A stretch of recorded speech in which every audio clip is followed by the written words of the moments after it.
Jæja, vinir, ég ætla að vera með nokkur orð og ég er með boðskap sem að heitir Jesús, Guðs lamb.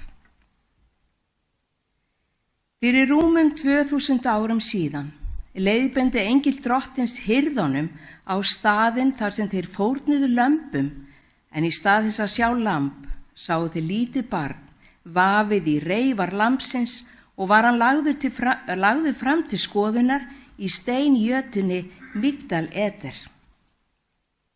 Gleymdu öllu sem þér hefur verið sagt Jesúbarnið liggjandi í jötu sem lítur út eins og mjúkur og notalegur heybali. Jatan sem hann var lagður í var í raun steinfóðrunar tróg, staðsett á stað sem kallast Migdal Eder fyrir utan Betlehem. Migdal Eder, þýtt sem hjarðarturnin, var útsýnir staður staðsettur rétt norðan við Betlehem, borg Davíðs. Það sem gerði turnin sérstakan var að neðri hlutin var notaður fyrir sauðfjárhirða og þar var jata þar sem nýfæddu lömbin voru sett í og skoðuð áður en þau voru farið til Jerúsalem og fórnað þar. Enn fremur var þetta staðurinn þar sem Jesús fæddist. Það segir í Míka 4:8: Þú varðturn hjarðmannsins, varðhæð dótturnar Síónar, til þín mun koma hið fyrra veldi, á ný mun konungsdæmið hverfa til Jerúsalem. Staðurinn Migdal Eder kemur fyrst fyrir í 1. Mósebók 35:21, þar sem Jakob jarðaði Rakel eftir að hún fæddi Benjamín. Og á fyrstu dögunum var Migdal Eder turnin hernaðar bygging, en á tímum Jesú var þann að hjarðar turninum þar sem levítarnir skoðuðu lömbin sem átt að fórna. Migdal Eder er staðurinn þar sem flekklausu lömbin voru vafin í reifa til að vera skoðuð fyrir fórn í musturinu í Jerúsalem, skoðuð af hirðum. En nú skulum við fara aftur til Rakel og Benjamín. Þegar Rakel lá fyrir dauðanum, vildi hún að sonur hennar, Benjamín, yrði kallaður Benóní, sem þýðir sonur sorgar minnar eða hryggðar sonur. En Jakob vildi að nafn hans yrði kallað Benjamín, sem þýðir sonur hægri handar. Hljómar þetta eitthvað sem þú þekkir úr ritningunni? Segir ekki Jesaja 53:3 að Jesús hafi verið harmkvæla maður? Og segir ekki í Efesisbréfi 1:20 okkur að hann siti við hægri hönd Guðs? Varðandi fæðingu Jesúbarsins sjáum við í Lúkasi 2:7 að hann var lagður í jötu, byggða úr steini eins og þá sem levítarnir notuðu venjulega til að skoða fórna lömbin. María og Jósef voru ekki leitin á Holiday Inn hótel fyrstu aldarinnar eða hlöðuna fyrir aftan það. Nei, andi Guðs leiddi þau að eina staðnum þar sem var pláss og það var fæðingarstaður fórnar lambanna, Migdal Eder. Ímyndið ykkur það. Og þessi reifarklæði, til hvers voru þau? Jú, þau voru fyrir lömbin til að vernda þau fyrir marblettum, svo hægt væri að fórna þeim óflekkuðum samkvæmt lögmálinu. Jesús er lambið, óflekkað og lítalaust, eins og segir í 1. Pétursbréfi 1:19. En snúum okkur núna að hirðunum á hæðinni þetta kvöld. Engill drottins hafði geta birst hverjum sem er, öllum þess vegna.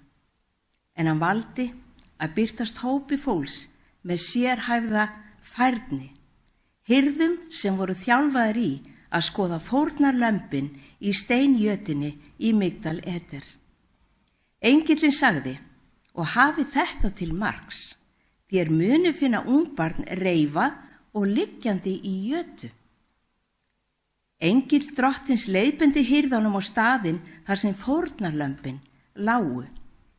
En þeim til mikillar undrunar og gleði sáu þeir í stað lambs ungbarn vafið í reifa lambsins liggjandi í steinjötunni. Lof sé Guði fyrir það.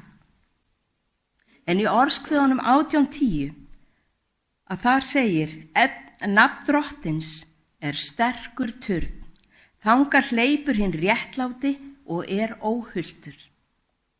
Þegar Biblían segir okkur að nafn drottins sé sterkur turn, er það sama orðið Migdal og vísar til hins þekkta raunverulega turn þar sem Benjamín fæddist. Orðið Migdal kemur aftur fyrir í Nehemja 3:1 og tengir það við sauðahliðið, þar sem fórnarlömbin voru leidd í gegnum á ferð sinni til musterisins í Jerúsalem. Á páskunum komu levítarnir með 1000 lamba af akrinum frá hjarðarturninum gegnum sauðahliðið til að fórna þeim á altarinu í musterinu.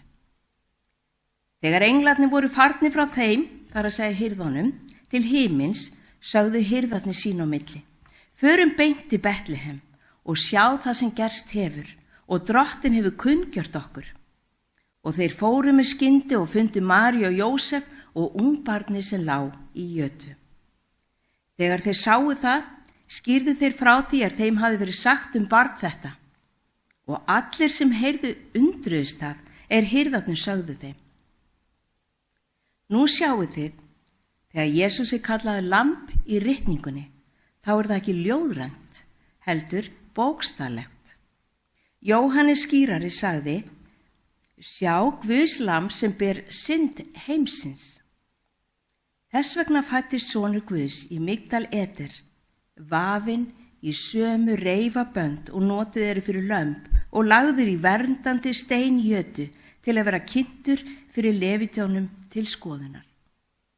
Þess vegna kallaði engil drottins á hirða til að skoða Jesúbarnið samkvæmt Móse lögunum. Hvernig veit ég að Jesús fæddist í Migdal Eder? Spámaðurinn Míka staðfestir þetta og hann segir: en þú Betlehem í Efrata, ein minnsta ættborgin í Júda, frá þér læt ég þann koma drottnaskali í Ísrael.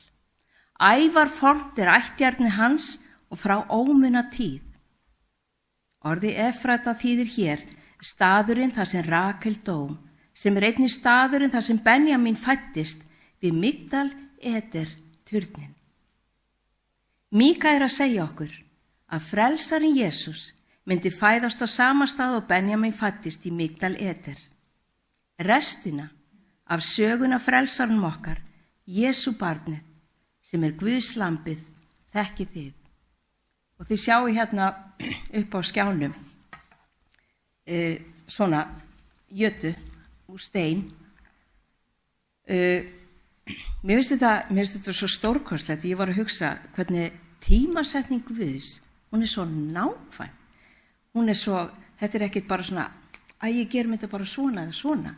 Það bara tímaröðin öll svo nákvæm og svo stórkostleg.